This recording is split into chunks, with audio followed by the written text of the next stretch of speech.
Hello friends, இந்த வீடியோவில் புவியியலிருந்து மிக முக்கியமான கேள்வி மற்றும் பதில்கள் பார்க்க போகிறோம். நம்மளுடைய சேனலில் வரக்கூடிய பிசி முதன்மை தேர்வுக்கான மிக முக்கியமான கேள்விகள்லாம் அப்லோட் பண்ணிகிட்ருக்கோம்.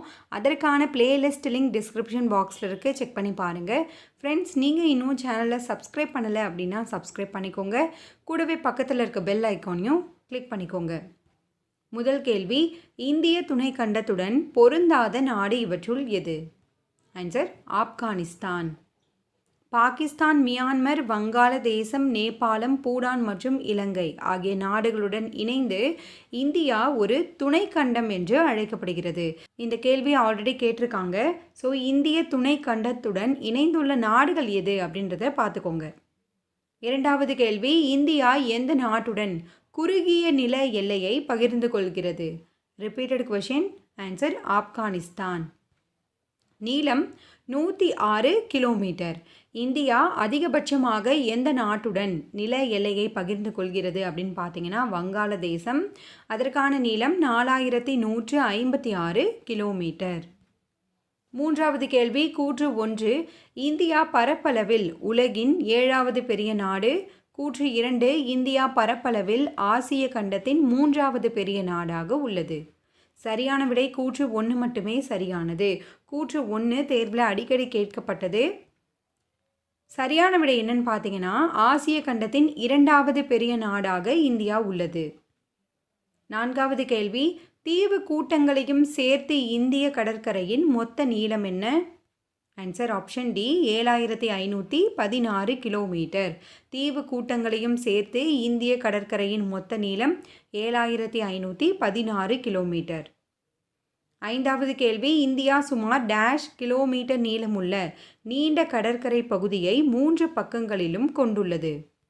Answer 6100 kilometre. ஸோ இது தீவு கூட்டங்கள் இல்லாமல் இந்த 3 பகுதியிலையும் இருக்கக்கூடிய மொத்த கடற்கரையின் நீளம் எவ்வளோன்னு பார்த்தீங்கன்னா 6100 கிலோமீட்டர். ஆறாவது கேள்வி, இந்தியாவின் அதிகபட்ச வடக்கு எல்லை எது? இந்தியாவின் அதிகபட்ச வடக்கு எல்லை எதுன்னு பார்த்தீங்கன்னா இந்திரா கோல். வடக்கு எல்லை இந்திரா கோல். தெற்கு முனை எதுன்னு பார்த்தீங்கன்னா கன்னியாகுமரி. இந்த வடக்கு தெற்கு எல்லையினுடைய நீளம் 3214 கிலோமீட்டர். இது ஜஸ்ட்டு பார்த்துக்கோங்க. ஏழாவது கேள்வி, கீழ்கண்டவற்றுள் எந்த ரேகை இந்தியாவை வடக்கு தெற்கு என 2 பெரும் பிரிவுகளாக பிரிக்கிறது? Repeated question. ஆன்சர் கடகரேகை. எட்டாவது கேள்வி, கூற்று 1, இந்தியாவின் தென்பகுதி மித வெப்பமண்டலமாக உள்ளது. கூற்று 2, இந்தியாவின் வடபகுதி வெப்பமண்டல பகுதியாக உள்ளது. சரியான விடை கூற்று 2மே தவறானது. ஸோ கடகரேகை இங்கே இருக்குது அப்படின்னு பார்த்தீங்கன்னா இந்தியாவினுடைய தென்பகுதி வெப்பமண்டலமாக உள்ளது. இந்தியாவின் வடக்கு பகுதி பார்த்தீங்கன்னா மித வெப்பமண்டலமாக உள்ளது. ஒன்பதாவது கேள்வி, இந்தியாவின் எல்லை மேற்கு மற்றும் கிழக்கு பகுதியில் எந்த மாநிலங்களில் அமைந்துள்ளது? ஆன்சர் குஜராத் மற்றும் அருணாச்சல பிரதேசம். இந்தியாவின் மேற்கு எல்லை குஜராத் மாநிலத்திலும் கிழக்கு எல்லை அருணாச்சல பிரதேசத்திலும் உள்ளது. குஜராத்தில் எக்ஸாக்டாக பார்த்தீங்கன்னா ரான் ஆஃப் கட்ச். இதனுடைய நீளம் 2933 கிலோமீட்டர். பத்தாவது கேள்வி, இந்தியாவின் தென்கோடி பகுதியான இந்திரா முனை டேஷ் வட அச்சத்தில் அமைந்துள்ளது. ஆன்சர் 6°45 வட அச்சத்தில் இந்த இந்திரா முனை அமைந்துள்ளது. அடுத்த கூற்று 1, இந்தியா கிழக்கில் வங்காளதேசம் மற்றும் மியான்மர் நாடுகளுடன் நில எல்லையை பகிர்ந்து கொள்கிறது. கூற்று 2, வடமேற்கில் பாகிஸ்தான் ஆப்கானிஸ்தானுடன் பகிர்ந்து கொள்கிறது. சரியான விடை கூற்று 2மே சரியானது. ஸோ கிழக்கில் என்னென்ன பகுதி அப்படின்றத பார்த்துக்கோங்க. வடமேற்கில் இந்த 2 பகுதி.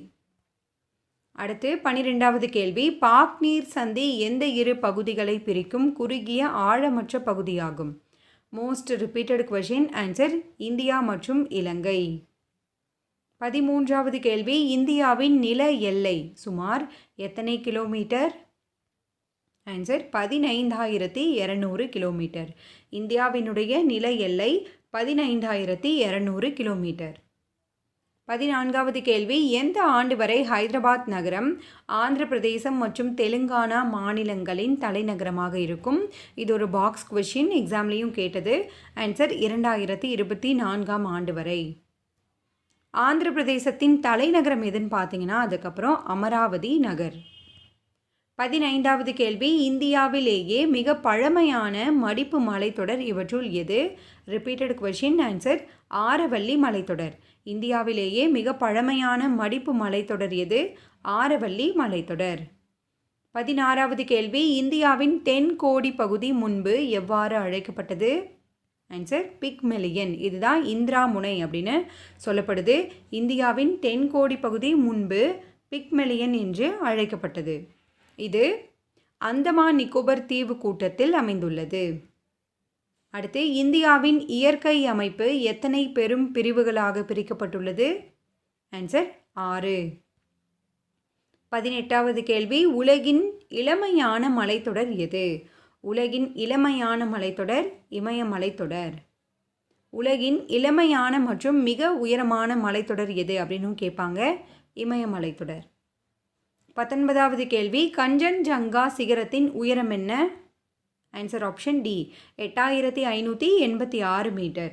எவரெஸ்ட் சிகரத்தின் உயரம் 8848 மீட்டர்.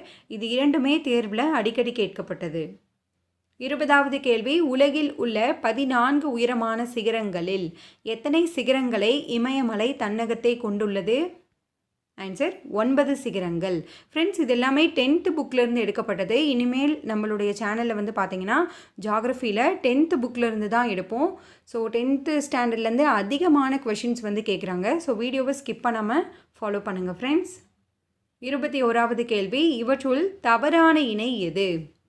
இவற்றுள் தவறான இணை இவற்றுள் எதுவும் இல்லை. உள் இமயமலை இமாத்ரி, மத்திய இமயமலை ஹிமாச்சல், வெளி இமயமலை சிவாலிக். இது பொறுத்துகளையும் கேட்டிருக்காங்க, நோட் பண்ணிக்கோங்க. 22வது கேள்வி, கூற்று 1 எவரெஸ்ட் சிகரம் நேபாளத்தில் அமைந்துள்ளது. கூற்று 2 கஞ்சன்ஜங்கா சிகரம் நேபாளம் மற்றும் சிக்கிமிற்கு இடையே அமைந்துள்ளது. ஆன்சர் கூற்று 2மே சரியானது.